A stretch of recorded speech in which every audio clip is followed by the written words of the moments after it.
If folks aren't able to join or join late, they can catch the replay, I guess, up on the Vermont Landlords Association website or YouTube channel. So thank you everybody for joining us today. My name's Angela Zajkowski and I'm the director of the Vermont Landlords Association. And I'm here with one of our representatives from Strong Will Property Management. Cole, would you like to introduce yourself as well?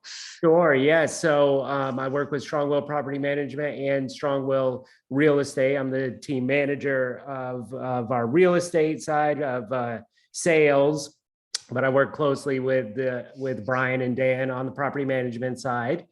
And yeah, you can find information about us if you just Google Strong Will. You can get to our website there if you're looking for property managers or if you need any help with buying, selling, or investing. Yep. And so our topics today that we're going to be talking about are tenant turnovers and lease-ups. So it's, we're headed into that season where we see a lot of turnover, spring move out for anyone renting to students. We thought this would just be a good topic to sort of cover, and one that we haven't actually touched on in the couple of years we've been doing these. So yeah, that's why I brought it up. That it's a little basic, I guess, for the more advanced landlords, but I'm sure there'll still be some good stuff. Yep. And just a little housekeeping. If you have questions, please go ahead and throw those into the Q&A, and we'll be keeping an eye on that so we can answer your questions as we go along. So Cole, should we start with turnovers or lease-ups? Like, where do you want to go? Let's start. Let's start with turnovers. And just as a quick aside, I think that if you guys do have questions, put them in the Q&A. There's a Q&A section. You can put them in there. The chat is turned off for this, just so you all know. Yep. But yeah, let's start with turnover. I know a few things that really jump out to me are making sure that the landlord has an actual system and a checklist put together, which is, I think, a piece that maybe a lot of people say, oh, I'm going to do this or in the future, but it's definitely very important. What would you say, Angela, are the key mistakes that people make? Yeah, I think some of the mistakes that we see in terms of turnovers, and generally when I see them, they're related to security deposit issues or withholding of the security deposit. So not having a good baseline or record of what the condition was at move-in time. So then when you get to move out time, having a harder time assessing this was damage versus this was pre-existing. So having those inspection checklists at the lease-up time, so when you have the turnover time, it's easier to tell what's new and what's not new, and also having a document to show that. I think I also see landlords maybe not understanding that for security deposit return purposes or the notification purposes that they can use estimates. Like nobody's expecting you to be able to get the work done in the 2 week period from move out to security deposit notification. You may be able to, but I think what we've seen sort of on the building side with some of the supply chain issues and materials issues, you may not be able to get it done in the 2 weeks. So you can use estimates. You should indicate if you're using estimates and then provide a follow-up when you do have the actual invoices, because there may be some adjustments at that point. Missing the 2 week window. That's another sort of misstep that I see.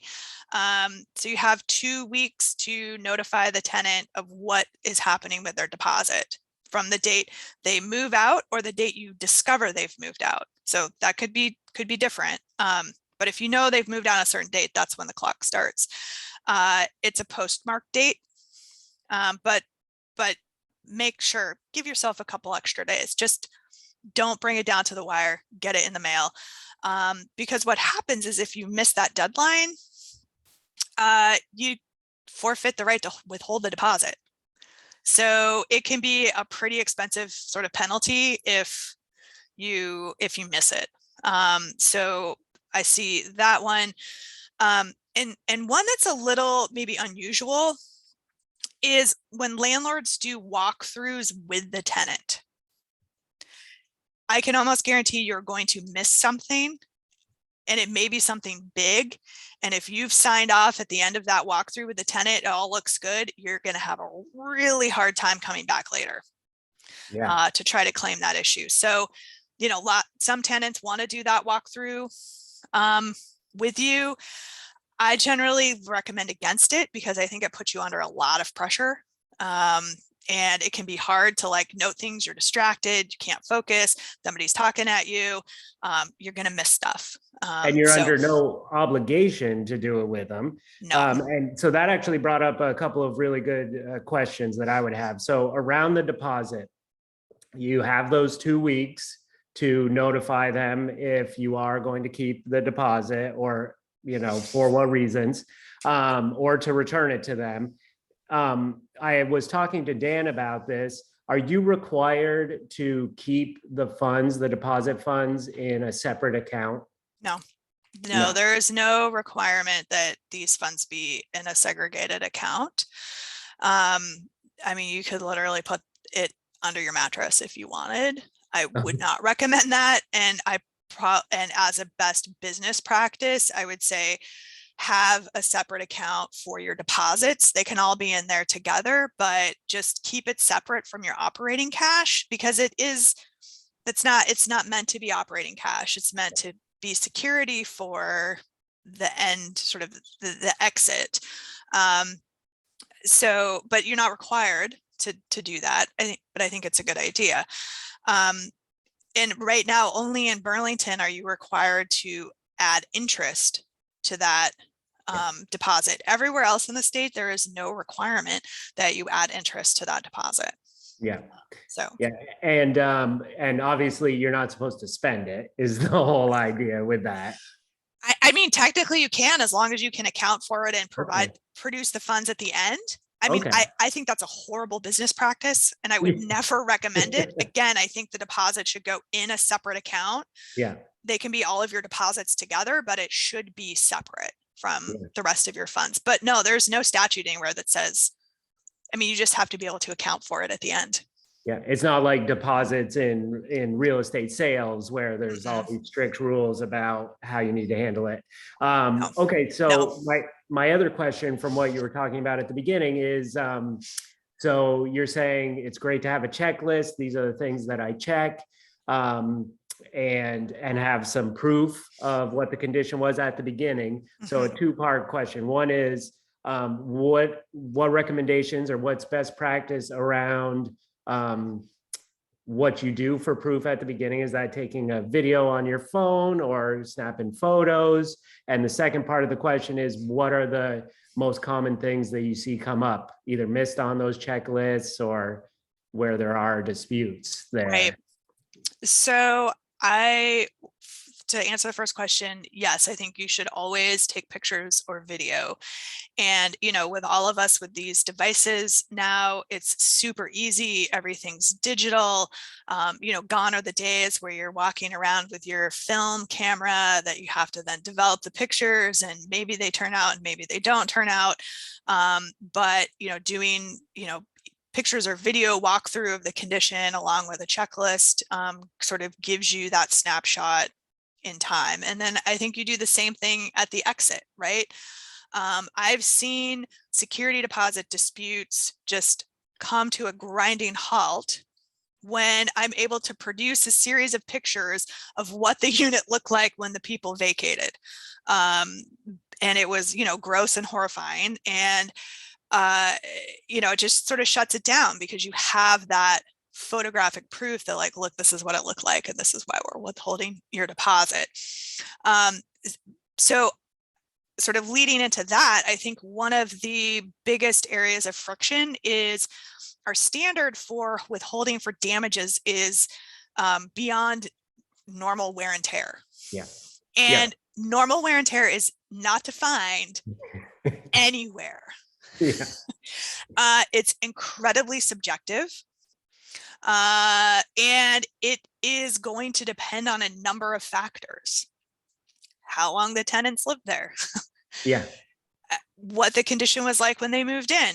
How many people lived in the unit, right? If you have a tenant who's lived in your unit for 10 years, what is normal wear and tear is going to be a lot different from what normal wear and tear would be if the tenants live there for 1 year.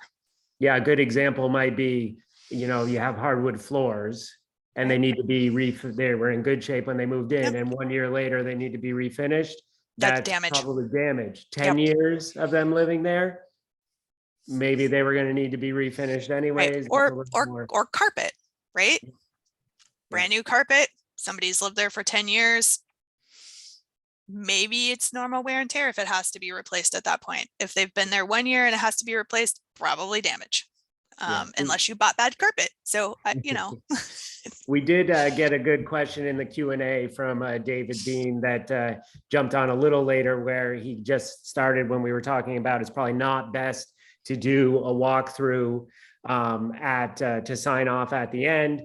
But should you do that, is it better to not have them present at the beginning? And I think, you know, we'll get to lease-ups later in this discussion, but what do you say? It's probably better to have them walk through with you in the beginning. Yeah. But do it on your own at the end. Yeah. And I know there's some landlords that will do the walkthrough by themselves, and then they will leave a copy of the inspection checklist and tell the tenant, we need this back in like 48 hours. We're going to give you 48 hours to go through. And if there's any issues, we need you to note them and send this back to us. And if you don't, then we're basically assuming that you are agreeing with our assessment of the condition.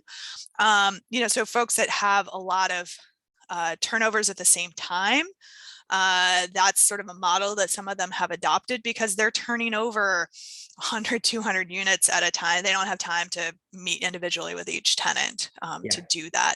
But yeah, at lease up and at when giving the keys, that is a good time. It's also a good time to walk through with the tenant, you know, let them make sure they know how to use everything in the unit, right? Do they know how to turn on the shower? Is there anything tricky with the dishwasher? Is there something you need to know about this appliance, or what light switches work with what fixtures? You know, that type of thing may be helpful and may cut down on calls that you would have. Here's where the water shutoff is if you have a problem with your water in your unit, right? So, you know, some of those little things that maybe as homeowners we don't really think about because we know, and it's just part of when you move into a new place, this is what you do. Many renters don't have that skill set. So. Well, and here's, you'll let me know if I'm running afoul of this, but like in my own building, I do that initial walkthrough and I make it very clear at that point that, you know, normal wear and tear, this is my idea of it. That's not going to be a problem, but damage, especially, you know, if you're not sure, was this me, wasn't this me? I don't want to have to pay for it myself. Just always tell me, because most of the time, you know, things break. Most of the time, it's not going to be you. But if you don't tell me and it gets worse, then it's you. Right. Right. And again, you know, it's a balance, right?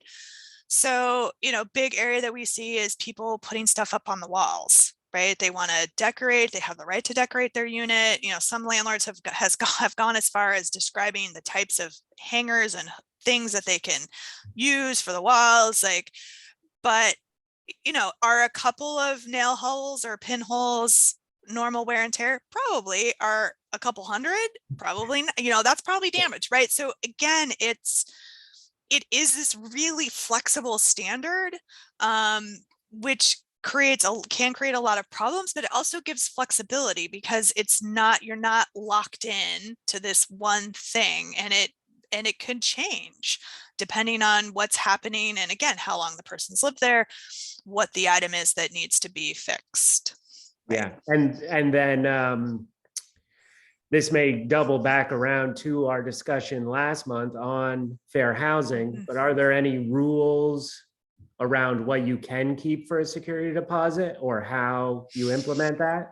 So it depends on where you are. Some jurisdictions have restricted how much you can collect up front. So Burlington is one, Brattleboro is another. Barry, I think they did away with their deposit ordinance. Can double check that. I'm pretty sure that one got repealed.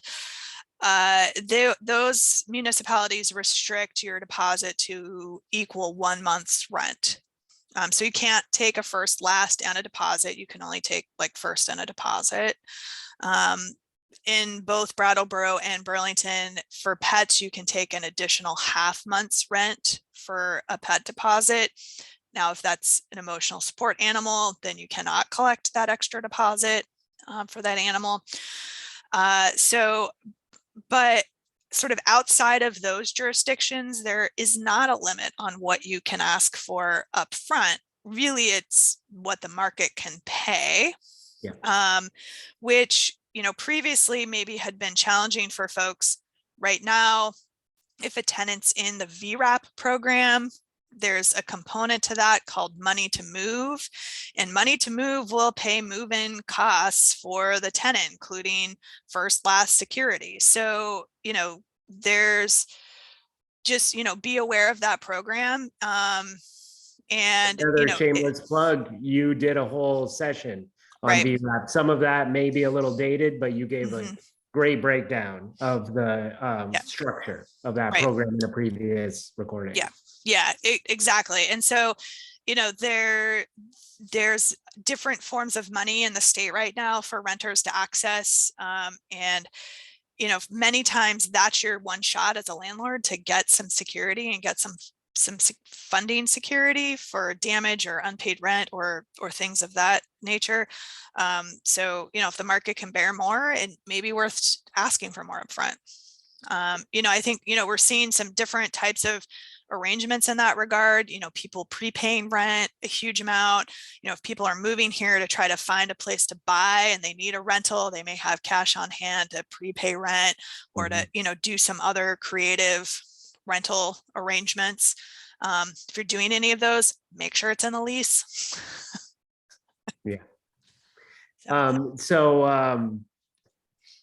Let's come back to the most commonly disputed items. What are some other things that you see come up when people are moving out? Well, it was never them. It was like that when I moved in. So that's why having those move-in pictures and the move-in information is really important. And I think we all have different perceptions of what damages. So I've had landlords tell me the carpet is trashed. They have trashed the carpet. It needs to be replaced. And I'm like, okay, well, can you send me some pictures? Like I just, I have in my head, like what this looks like. And the picture will show up and there's like a stain in the middle of the carpet. And I'm like, okay, I'm glad I asked for pictures. Because that's probably cleanable, or, maybe if it's not cleanable, then it is. But I wouldn't necessarily associate the word trashed with what I see in the picture. And I see that for like damage on walls and things sometimes, but it's again, I think people have a different perception about, oh, well, it was fine. I can't tell you how many times I've heard tenants say it was perfectly fine when I moved out. And I'm looking at the pictures going, we clearly are not speaking the same language here. Because I'm not even close, like the condition of the bathroom or what the tub looked like or what the toilet looked like, or that there was scribbles all over the walls, massive stains on the carpet, like just. Well, and this is, I've heard you and Brian come back to this on many of the topics that we've covered, is it's all about communication, right? Having that good communication with common and good, often communication with your tenants. And I think that making sure that they see you as reasonable and, probably generous, so that they will come to you with these things before they get worse and be more willing to have a fair outcome at the end of this. Because really what this is all leading up to, what happens, Angela, if the most, catastrophic situation, like they really do completely trash the place, you don't have a lot of recourse, right? No, I mean, you can take them to small claims court, get a judgment order, which they may or may not be able to pay. So there's not a huge sort of downside, or there's not a, they don't have a lot of risk, Yeah. and that financial risk in that Mhm. regard.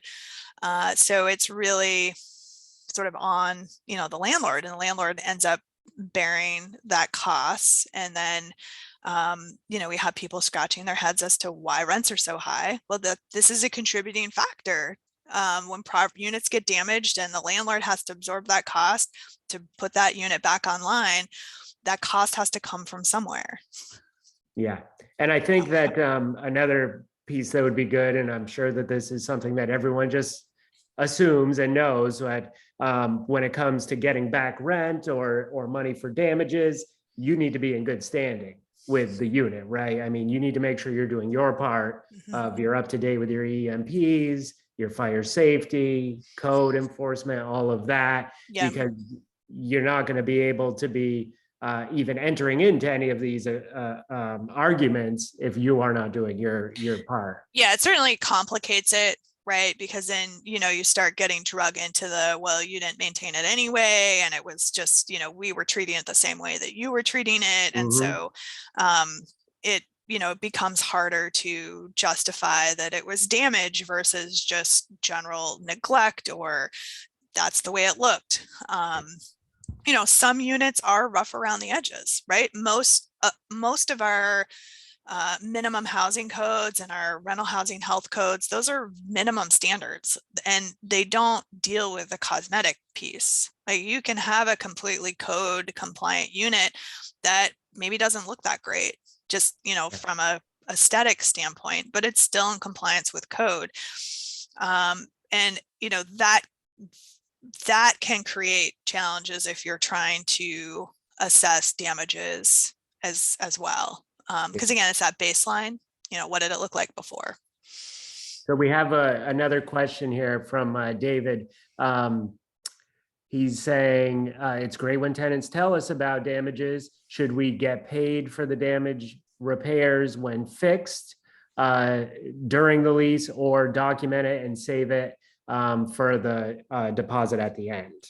So I think a little bit of both, right? So I think if it's an item of damage that's clearly the tenant responsibility and something that they would get charged on the way out the door, again, it's that communication piece, having a conversation saying, I'm fixing this, but you have to understand, under your lease, this is a charge that you're responsible for. I'm going to request that you pay it. We can talk about a payment plan if we need to, but it needs to get paid. But then if it doesn't get paid, then yes, it's something that you could take out of the deposit at the end. So I always think it's better to try to approach those at the time they're happening. And some landlords will just absorb that kind of stuff because they want the tenants to keep reporting things to them. And, depending on what it is, it's kind of the cost of operating. So some of it may depend on your model. It may depend on what it is that has been broken. Yeah, And, that's that. it's a balance. Like, did I just fix this and consider it a cost of doing business? Or is this something that I really need to assess to the tenant? Yeah, because To you really don't want to set up the situation where they're afraid to tell you about things and then they get worse. That's the worst situation that you could be in. Right, right, right. I'd probably also caution against just, holding those and then like springing them on them at the end, because that also feels just Maybe it a wasn't little, clear that right. they thought you were paying for it, and then it's going to be a Mhm. disagreement. So just again, it comes back to Right, good communication between your property manager and your tenants, or yourself and your tenants. Yeah. right, right. And, again, I'll put a plug in here for, for VRAP. If, it's something like, say, a big cost item that we see, say bed bug treatment or a bed bug infestation. I mean, that's right now, there's a mechanism for getting the cost of that covered through the VRAP program, through their repair program. If you have a tenant in the building that is qualified for VRAP, or if it's in a unit where there's VRAP, if it's something that affects habitability, there's funding there to help offset that cost right now. So that's another, again, establishing that relationship, getting things reported. I mean, there's a couple landlords I think are getting roofs replaced because they have VRAP tenants, like it's causing problems, it's leaking, it needs to go, and the money's there, and so they're using it. Well, and another good plug is to be part of the Landlords Association and leverage, Angela, the cost of being a part of that. I mean, to just have access to these leases that have been tested, because I know I've seen your lease that there's a section right there that they have to initial.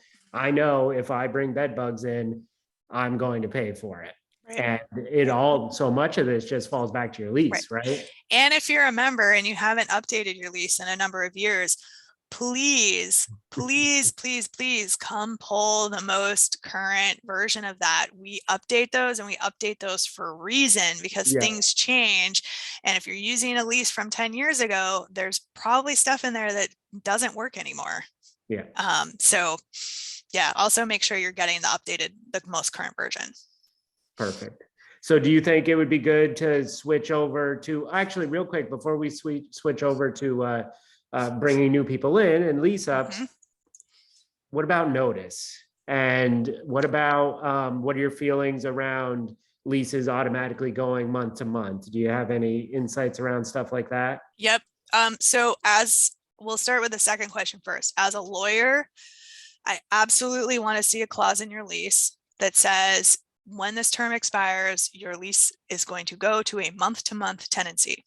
If you have one of the old Landlords Association leases from like 10 years ago that says it goes to a tenancy at will, you need to update your lease immediately or as soon as you can, because there's been some developing case law around that language, which is why we've updated it to say month-to-month. What I don't really want to see ever as a lawyer is a lease that just comes to an abrupt end, does not have a holdover clause, is completely silent on what happens when that tenant stays, because they will stay. It just happens all the time. And it creates a incredibly unclear legal position for both parties. Like, do we have a lease? Do we not have a lease? Did it auto renew for another year? Did it not auto renew? What is happening here? So that's sort of like the worst case. On that end, there's a small subset of folks that have leases that auto renew for another year, automatically auto renew on an annual basis. Also less enamored with those, because inevitably 2 months after that lease is just auto renewed, the landlord's like, this tenant's making me crazy and I would like to have them gone. And I'm like, well, unless they're violating the lease or not paying their rent, you're going to have to wait 10 more months to ask them to leave. So but yes, I'd like to see clear holdover clauses in leases that say the lease goes month to month.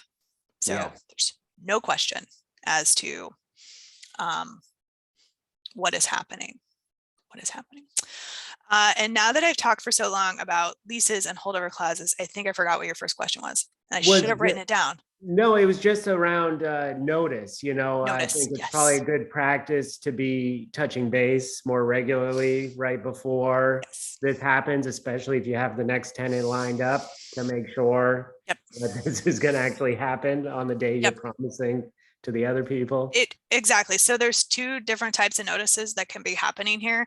The notice that the tenant has given the landlord to say, hey, I'm leaving, I'm not renewing my lease, I'm out. You should get that in writing. First off, like, tenants will maybe want to tell you that. That's great. Have them followed up with an email. Even better, have them followed up with something written document that they've signed. So that's notice type 1. At the state level, tenant needs to give at least 1 rental period of notice. So rental period is different from 30 days. If your lease says 30 days, it's 30 days. So this is one of these weird areas where your lease can change what it says in statute. Yay. So go check your lease. What does your lease say? If your lease doesn't say anything, it's 1 rental period. In the state, in Burlington, it's 2 rental periods.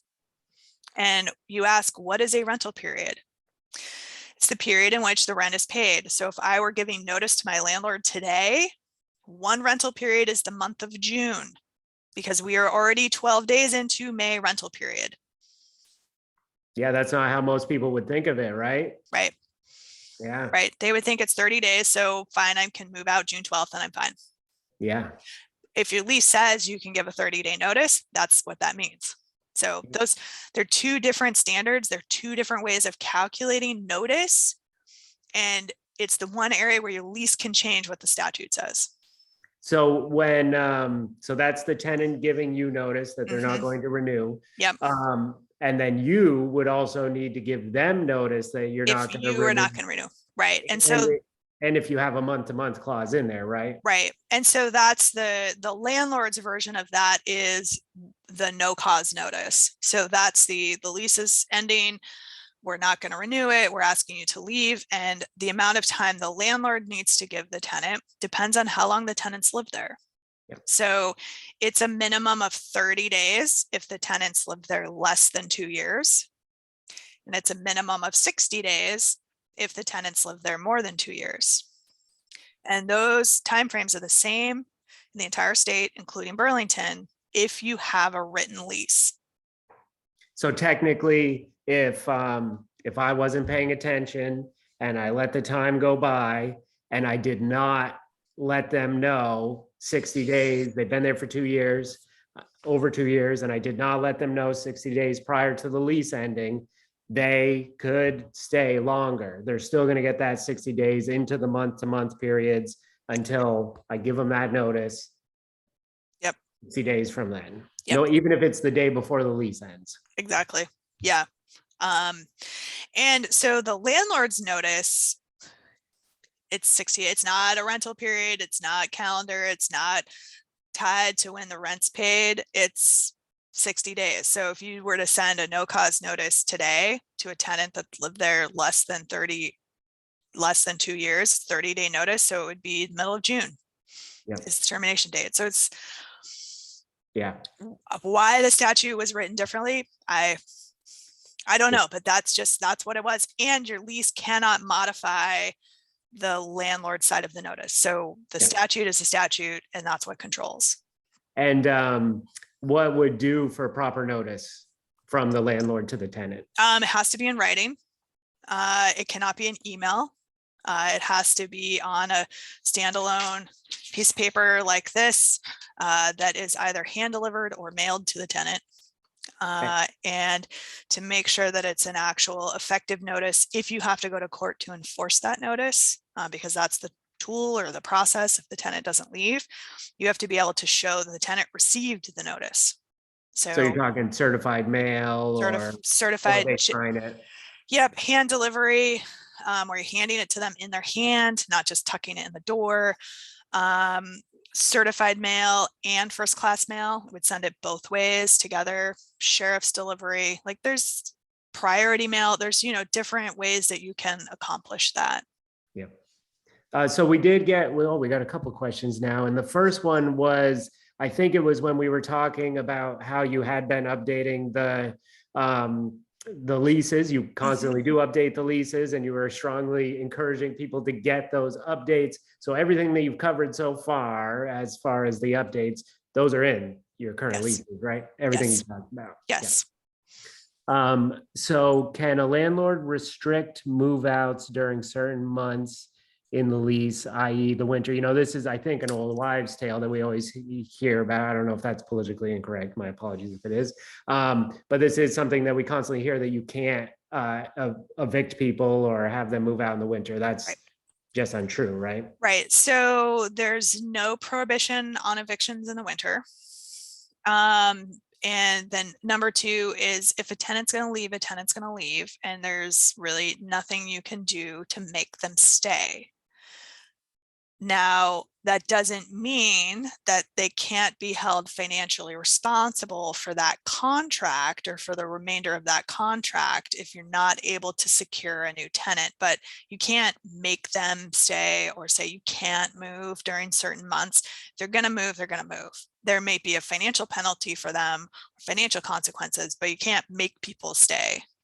And that kind of comes back to what we talked about with the worst case scenario of damage to a unit. Your recourse really just comes down to hiring Angela to take them to court. Right. Or if it's small claims court, you can do that yourself. It's set up to be for folks to represent themselves. It's relatively user-friendly compared to regular civil court. So yeah, perfect.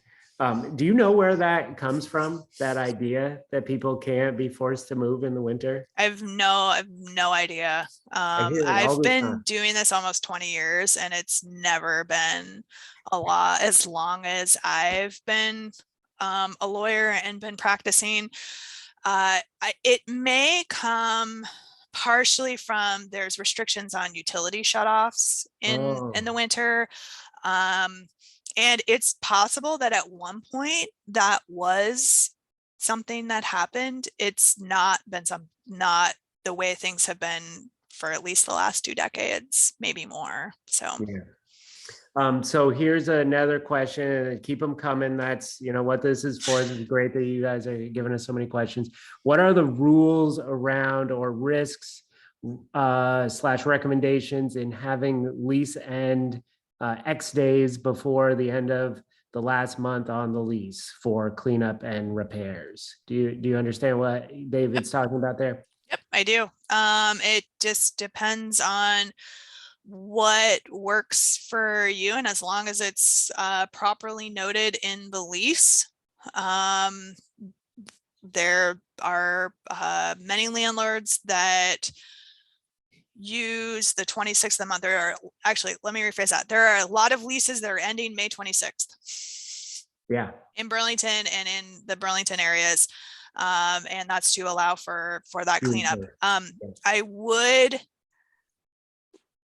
give the caveat that if you are renting under that sort of model, June 1st to May 26th, be careful how you word the term, because it's not technically a 12-month lease, because 12-month lease would imply the whole month.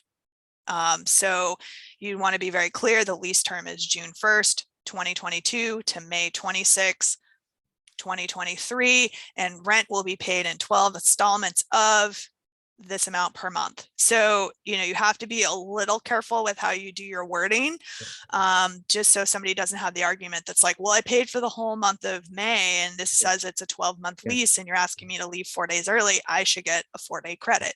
Yeah. Well, and that even gets tricky when you were just talking about it right there. Is you said pay each month, but it would be each period or something like that. 12 monthly installments or 12 installments or, there's.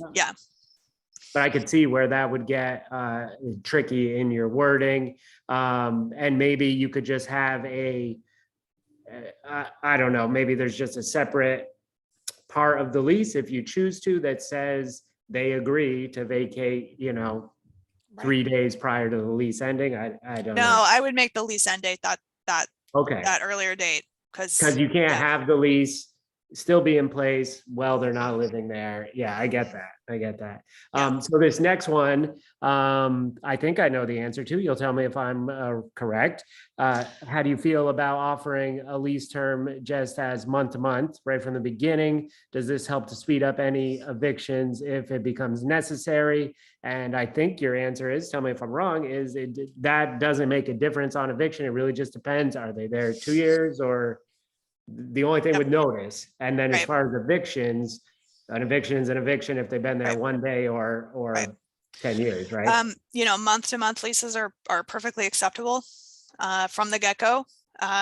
It provides a little less security for both parties because the tenant also is not locked in and can give you the 30 or 1 rental period notice and their financial obligations done.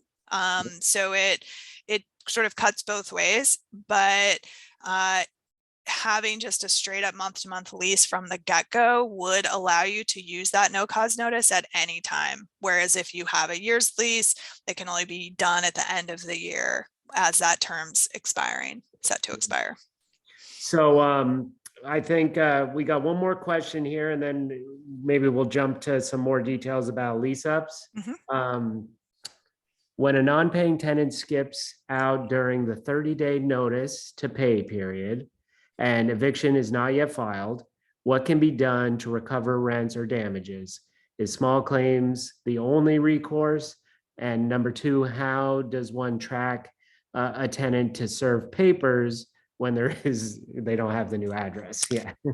So you have just identified the two challenges at the end of the relationship, being a landlord. So answer to question one is yes, you can utilize small claims court. Unpaid rent is also something that's an allowable deduction from the deposit. Now, tenants shouldn't be using their deposit for last month's rent, but if they do, it is something that you can hold the deposit for. So that's available to you. Small claims court is available to you. And if the tenant does not provide a forwarding address, that can be one of the challenges with chasing people after they leave, is that if you don't know where they are, you are sort of stuck.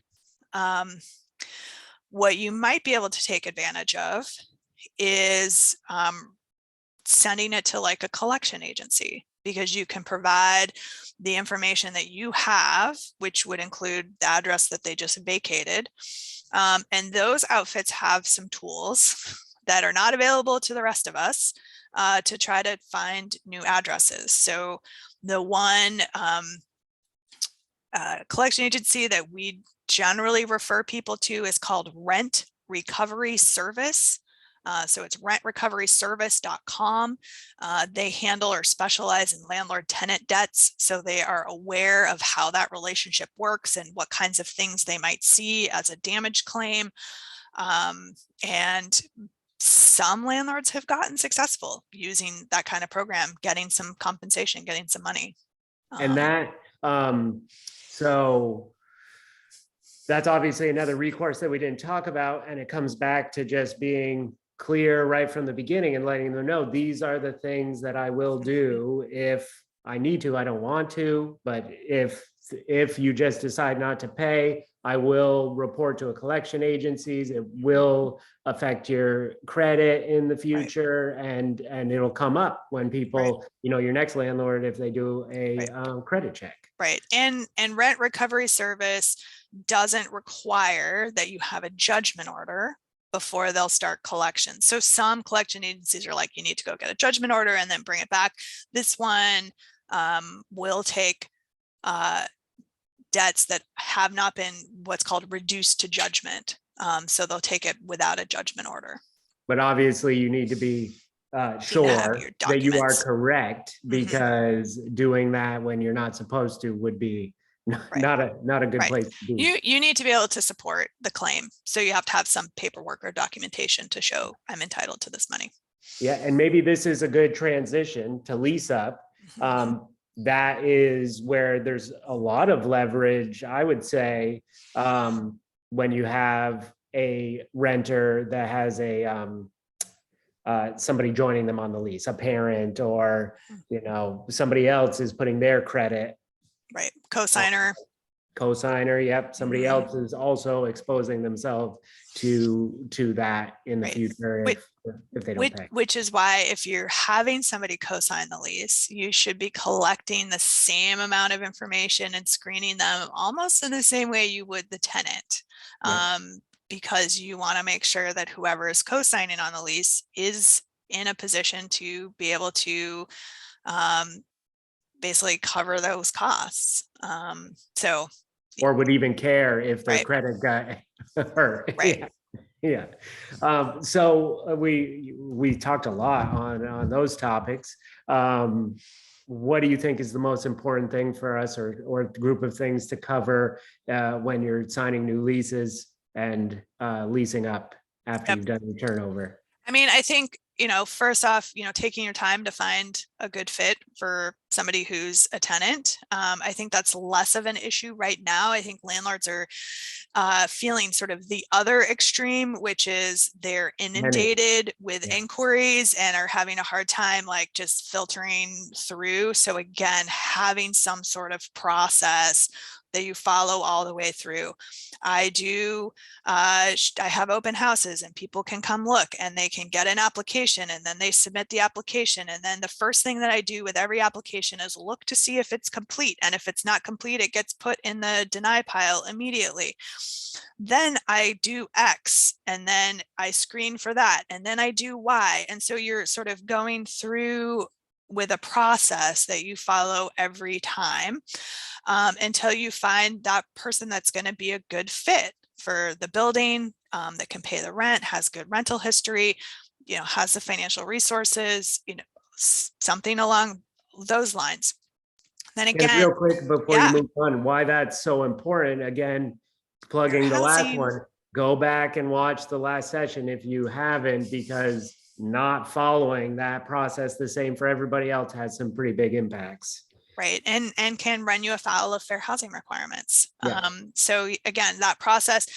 And also then, if you get pushback on a decision, you can really legitimately say, no, this is how I process. I do it the same every time. These are the things I look for. This is what's going to get you into sort of the no-go pile over here. And so it's that consistency that really can help. And it also helps streamline the process because you're like, okay, this is what I'm looking for. This is what I need to see. These are my criteria. So either do it yourself in a systematic way that you do it the same every time for everybody, or hire somebody like Dan at Strong Will Property Management. And he takes care of it for you. Right. Right. Exactly. And then I think when you get to lease signing, and I know this isn't practical for many folks, just given the volume and the number of units that you're managing, but really making sure that the tenant understands what the expectations are in the lease. I have a couple landlords that go as far as they used to sit at their dining room table with the tenant and read through the lease paragraph by paragraph. Do you have any questions? Do you understand what that means? And they wouldn't hesitate to just pull the lease off the table and tell the person, look, it's not going to work, based on what, if they were getting attitude or pushback or just, resistance to that sort of process. At least one of those landlords has done very few evictions, if like 0 evictions, because they just set that expectation at the outset. Not always practical, particularly the last couple of years, right? Because we've been seeing more electronic signings, people renting sight unseen. Like, it's just the way we've done it is a lot different as we move to new. Well, the flip side of that is Zoom makes it easier to have that face-to-face conversation over the lease too. So exactly. There is cuts both ways. Yeah. So just making sure that everybody's aware of, the expectations. If there's things in your lease that you want to highlight, maybe you have that conversation and say, I really encourage you to read the lease, but I'd really like to make sure you understand X, Y, and Z.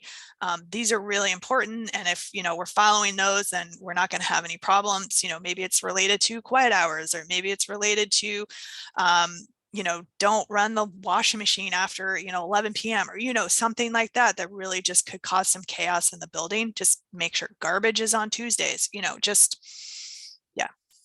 So this this is for myself in my building.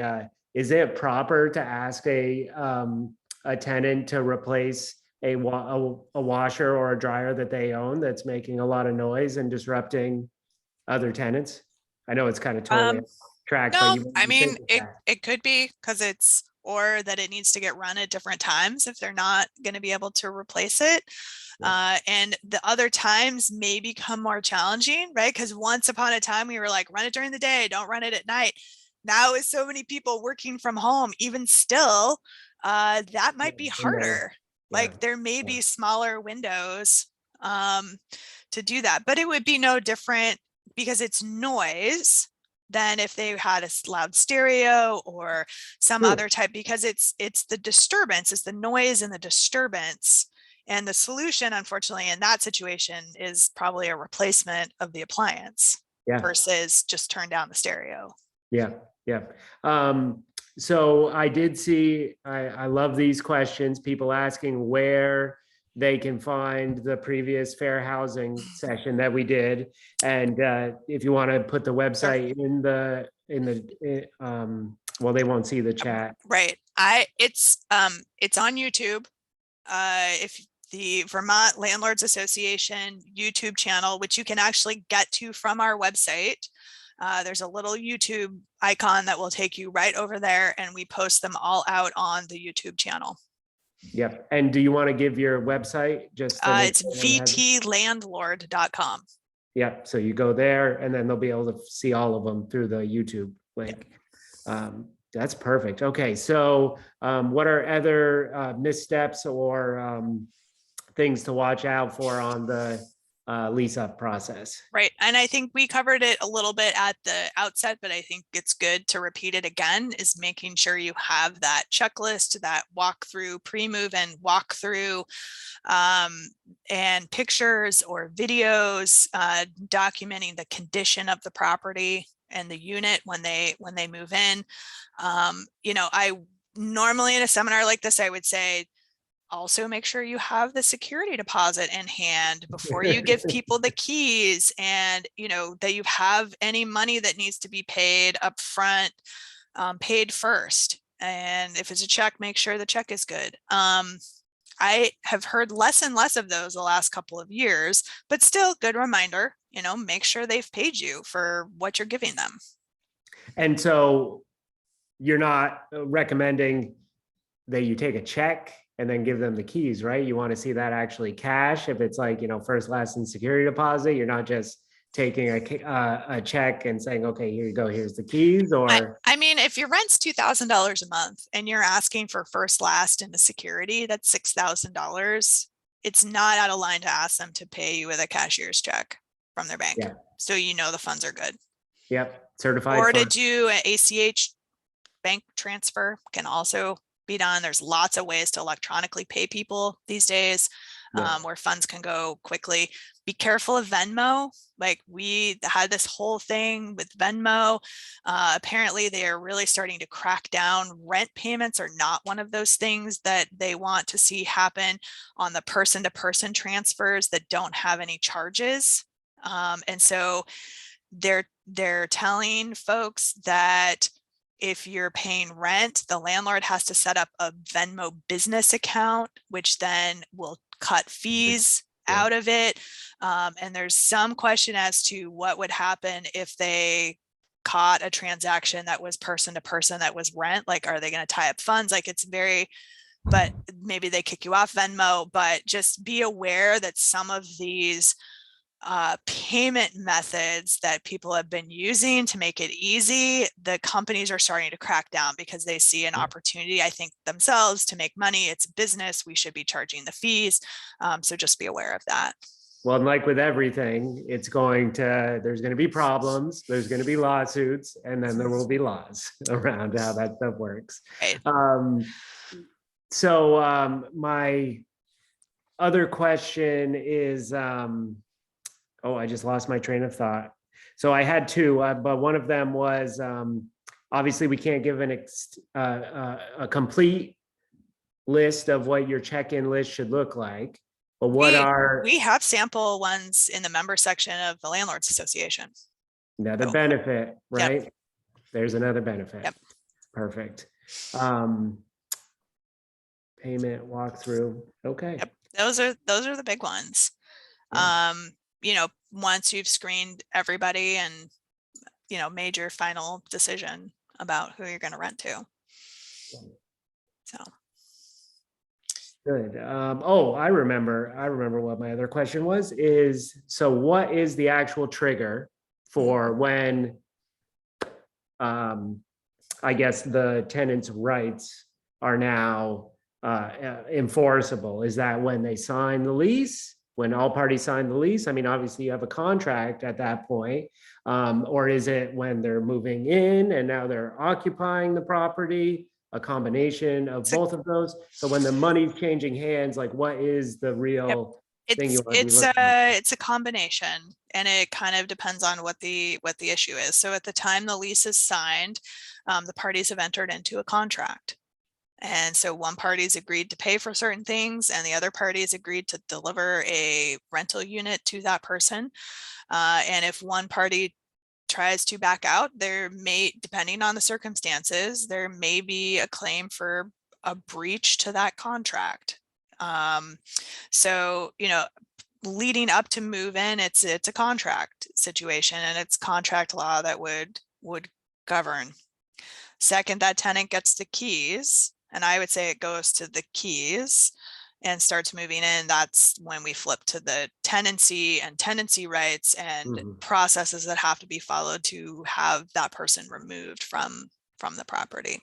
So it's contract law when the contract is signed, and then they get their tenancy rights when they get into possession of that unit. Perfect. Yep. And so kind of following up on this, is there recourse that could be taken against a landlord, or could a landlord be liable in exposing themselves if they sign a lease with one party and the other party doesn't leave? So you said that you were going to supply a leasable unit. So if you're using the Landlords Association lease, there's a clause in there that talks about delivery of possession. And what happens if a landlord's not able to deliver possession of the unit because the current occupant does not leave? And there's a reason why that's in the lease, because if it's not in the lease and that happens, you could be held in breach of your contract. Yeah. So there are clauses in that Landlords Association lease that have been developed to allow some outs for some of these occasional problems that you could run into in the normal renting of units. Yeah. Yeah. Well, that's awesome. We covered a lot today. Do you want to take a quick minute and talk about what we started with? An update on the Yes, happy to give a quick sort of 30-second update on what's happening or happened with the Burlington Just Cause charter change. So that bill, H708, if anyone wants to look it up on the legislature's website, passed the House and the Senate. The governor vetoed that bill. And the legislature earlier this week failed to override the veto. So as of right now, that bill is off the table and does not appear to be going anywhere this year. Could you give me and our listeners the dumbed down version of what they were trying to do, what they were trying to accomplish? Yep.